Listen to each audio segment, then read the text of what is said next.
HGTV and a few others have really gotten on the bandwagon of remodeling and restoring homes that need an upgrade. This has become a craze as numerous shows follow this trend all around the country. Saw one even in Grand Rapids recently. It's quite fascinating at times how the homes are transformed with just a little paint, a little minor change to a wall to open up an area or make the floor plan more efficient. Not as fascinating, to me at least, when they basically gut the place. Might as well just tear the thing down and start over. That's just my 2 cents worth for what not worth much, I know. But universal to all those shows is the reveal. The reveal. Usually, I'm not sure why, it's probably for TV, but once they start, the person that's paying for all of this can't look at it all this time. Kind of dumb, in my opinion, but I guess it's TV, I don't know. But anyway, they can't look at it. They can't see the progress. They can't put in their 2 cents worth, which might be, or something. But anyway, but finally, the remodel is complete in all the drama. Bring in the new owner for the reveal of their remodeled or basically reconstructed home. And we see the result. Today, the reveal in the Joseph story. We've followed Joseph, and we're still got a ways to go with him, but we followed him from his teenage home situation, a situation of favoritism, but also jealousy and hatred. We followed him to instant slavery in a faraway land. Not long later, imprisonment in that same land, which amazingly led to a promotion to become the man basically in charge of the day-to-day affairs of the world of that day. He had been ostracized, exiled by his family, his older brothers most specifically, to that faraway land, but it comes full circle in our time today. As the brothers have come to this land where he had been sold years ago, in the midst of a famine, seeking food that he had stockpiled over the last 7 years plus, or 7 years. Now we're into the time of need, famine.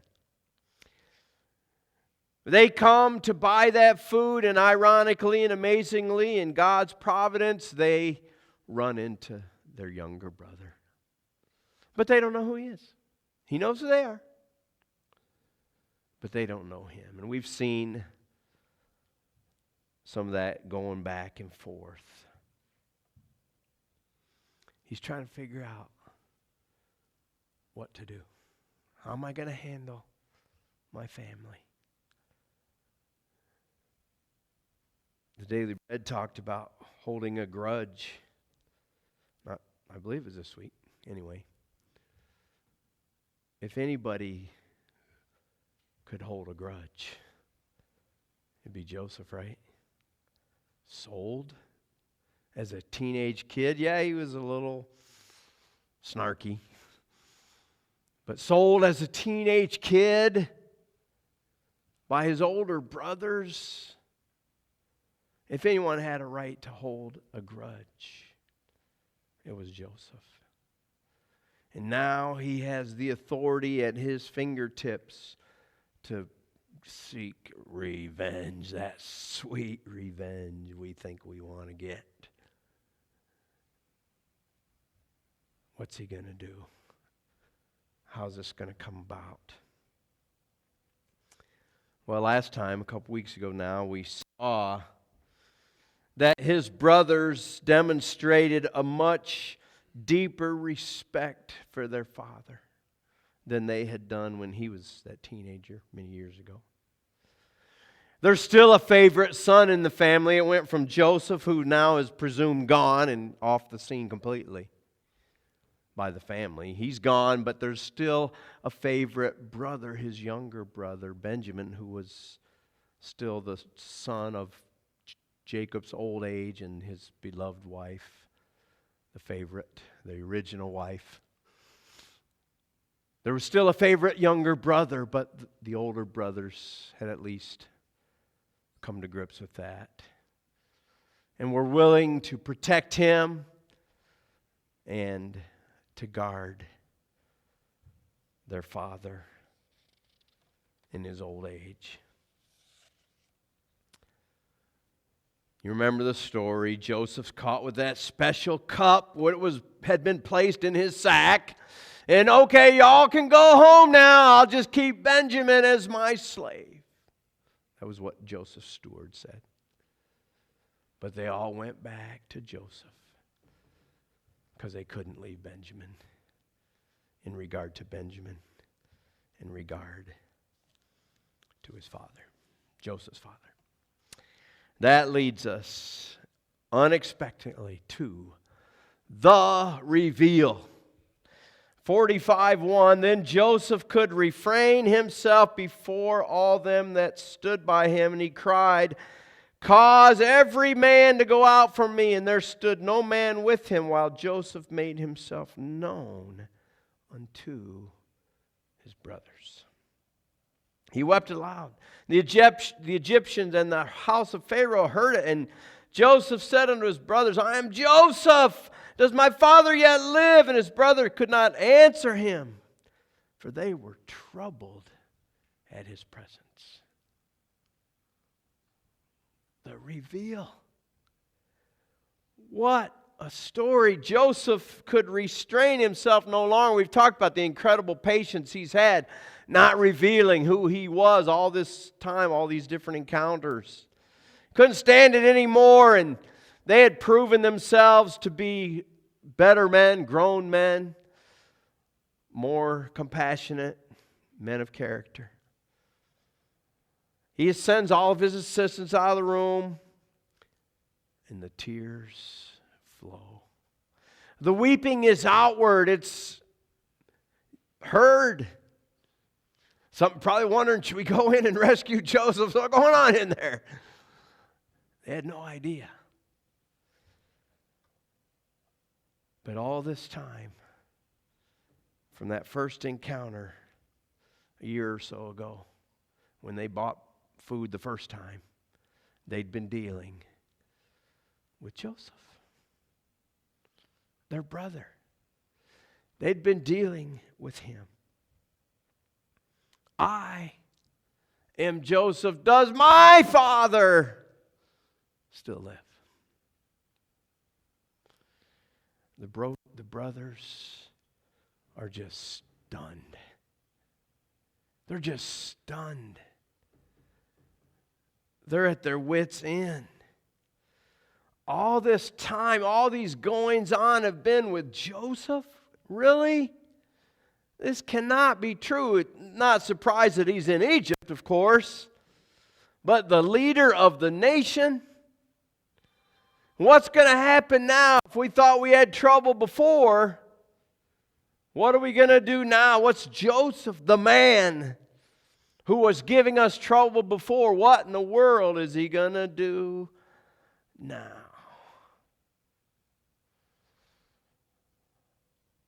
Imagine trying to process all these conflicting thoughts. It's Joseph. How can it be? We sold Joseph, and look at his power and his authority. We could be in big trouble. The worst kind of trouble. Couldn't get a word out. Just taken back, just stunned at this news.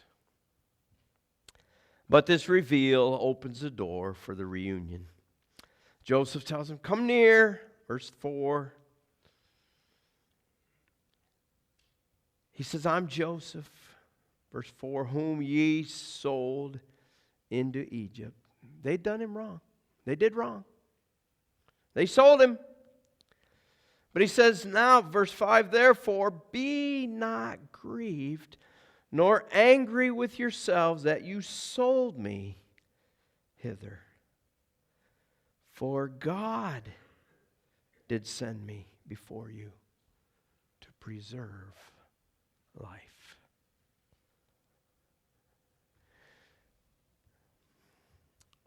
Verse 7, and God sent me before you, preserve your posterity, the family, in the earth,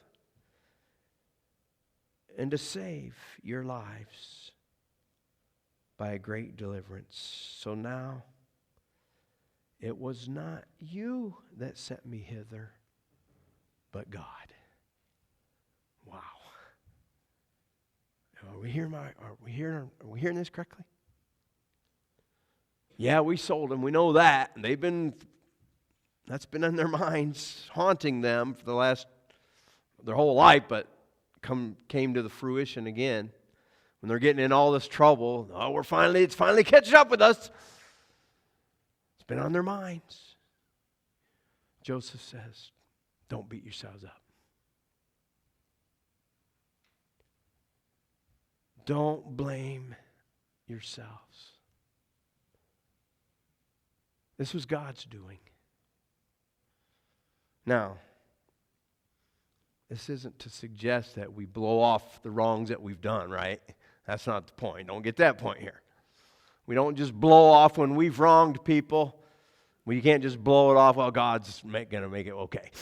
Well, he will, but we don't just blow it off. That's not the point here. They had done wrong. And they did need to repent. But Joseph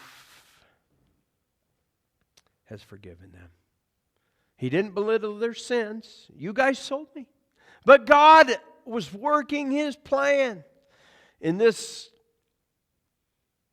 circumstance of events. God sent me here to deliver you from hunger. What irony. They sent him ahead by selling him so that he would be dead to them out of their lives, and here he is sent ahead to preserve them. Only God. God did all this. They need not worry or fret. But he goes on to explain that the end of the famine is not here yet. It's really only begun. We're only into it 2 years. We got 5 to go.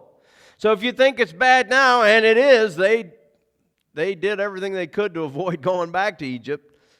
But finally they took Benjamin and went because they had to. But if you think it's bad now, and it is, it's going to get worse. So again, God is using me for a great deliverance of you, His people. Those specially chosen ones to whom God had made promises to their fathers, to Abraham. Down now to Joseph, his father Jacob, Israel. A deliverance. He has made him a father to Pharaoh. He's taking care of Pharaoh. Where would Pharaoh be if it wasn't for Joseph? He'd be in a real mess as well. Joseph's been trying to figure this all out. What am I going to do? How am I going to handle this? What's the plan? Well, he's devised a plan. And he says in verse 9, haste ye, hurry up and go up to my father and say, thus says thy son Joseph, God hath made me Lord over all of Egypt. Come down unto me, tarry not. And thou shalt dwell in the land of Goshen, and thou shalt be near unto me, thou and thy children's children, thy flocks, thy herds, and all that thou hast. And there I will nourish thee, for there are yet those 5 years of famine coming. But go home, tell Dad what you've seen, my glory, what's going on here in Egypt, how that there's plenty, even though the famine has hit here too, there's plenty, and God has placed me in charge and granted me glory among the people of this land. And so his plan is to quickly go and bring Dad, my father, the whole family, your possessions, your animals, and to come down. What they've seen speaks for itself. He says, convince your father. That's the right move to make. Well, that led to much rejoicing. Verse 14, he fell upon his brother Benjamin's neck and wept.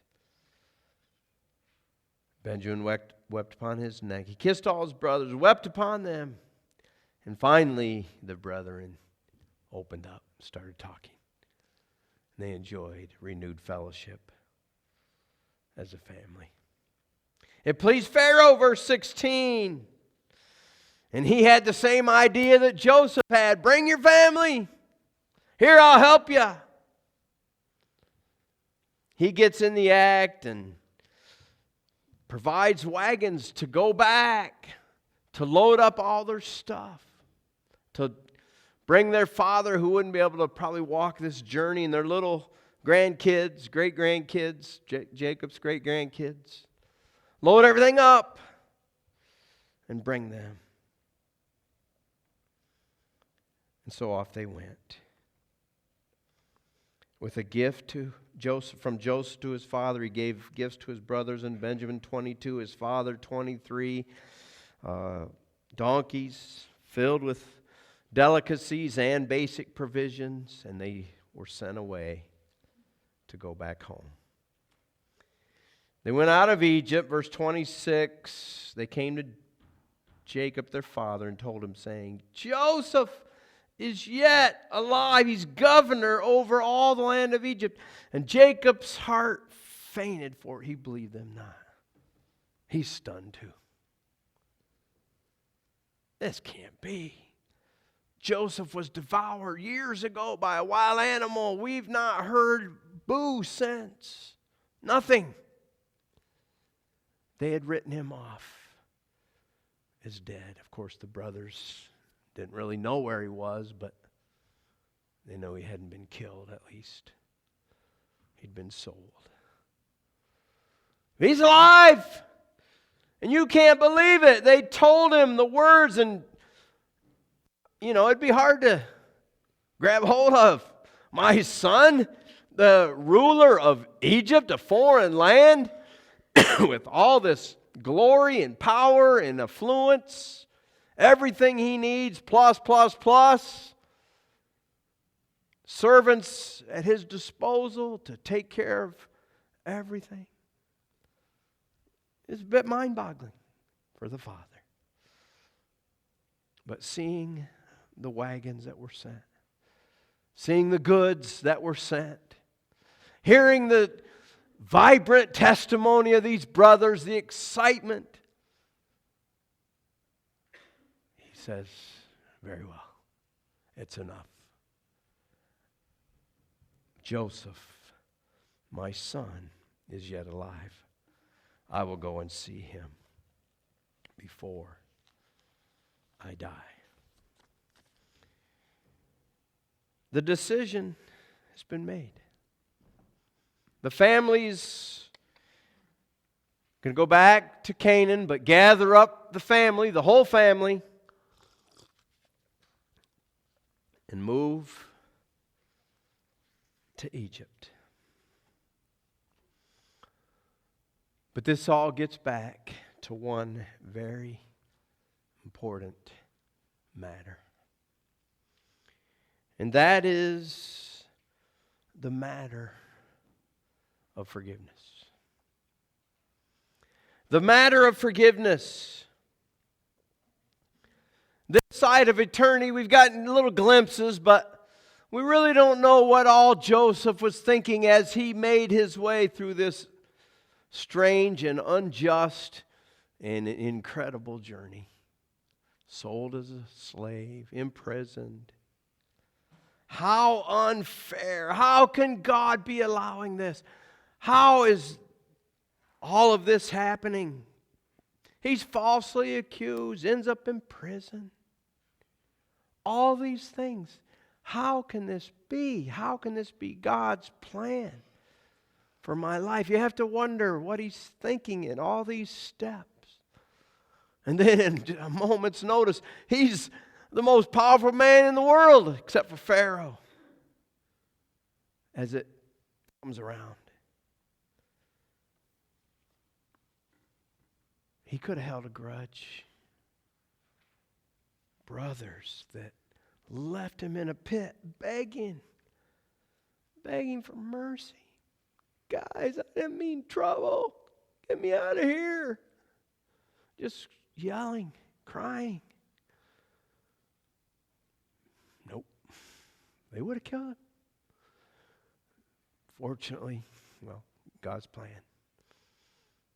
They didn't kill him, but they sold him.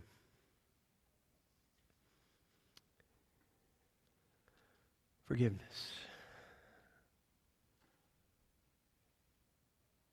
Not for a second can we think that Joseph wasn't deeply hurt, right? Deeply hurt. He was wronged, period. Whether he had a part in that wasn't huge, wasn't significant to this extent. But he was wronged, clearly. Clearly wronged, and he could have made life miserable for his brothers. But to truly forgive, one must come to the heart feeling of what that wrong had done to a person. You see, forgiveness doesn't soft pedal the sin. Yes, he saw it from God's perspective. God sent me here, but you guys sold me into slaves. You sold me. You wronged me. That was wrong. No two ways about it. It was wrong. Yes, God used it. God worked, but it was wrong. But Joseph releases his brothers of that wrong against him. Forgiveness.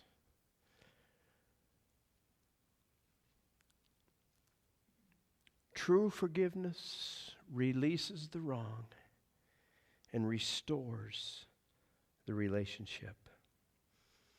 His brothers and he were brought back from the greatest of animosity, sold as a slave, treated as less than nothing, would have killed him, to fellowship, restoration, renewed love, a family again.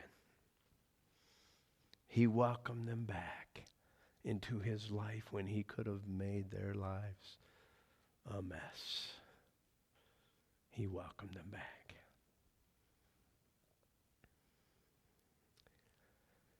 Some years ago, a young white man entered a black church for a prayer meeting. He stayed for more than an hour like he was part of the gathering. Then unprovoked, he pulls out a gun and starts shooting 9 precious lives taken. An unthinkable, heinous deed.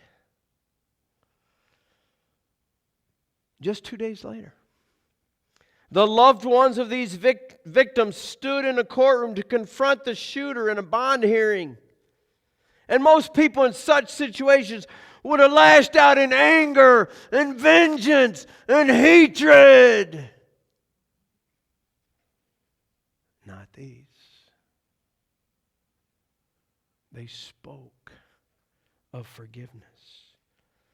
One woman, I forgive you. You took something very precious to me. I will never talk to my mother again. I will never ever hold her again. But I forgive you. And may God have mercy on your soul. Another, we have no room for hating. We have to forgive. In that environment, they could have rightly spoken about white supremacism, racism, prejudice of the worst form, hatred, and that's what the observers expected. Nope. Forgiveness. One of the reporters, a commentator, I'm a non-Christian, but I must say, this is a remarkable advertisement for Christianity. Forgiveness. The power of forgiveness. Now we talk about being forgiven at this table, and rightly so, for sure. We've been forgiven by God because of Jesus' great price, the penalty that He paid. But it behooves us as God's people. Because we've been forgiven, we should be a forgiving people, like that wonderful church in South Carolina, in the worst of deeds, forgave this man unbelievable in a world's perspective. But that's how He wants us to live.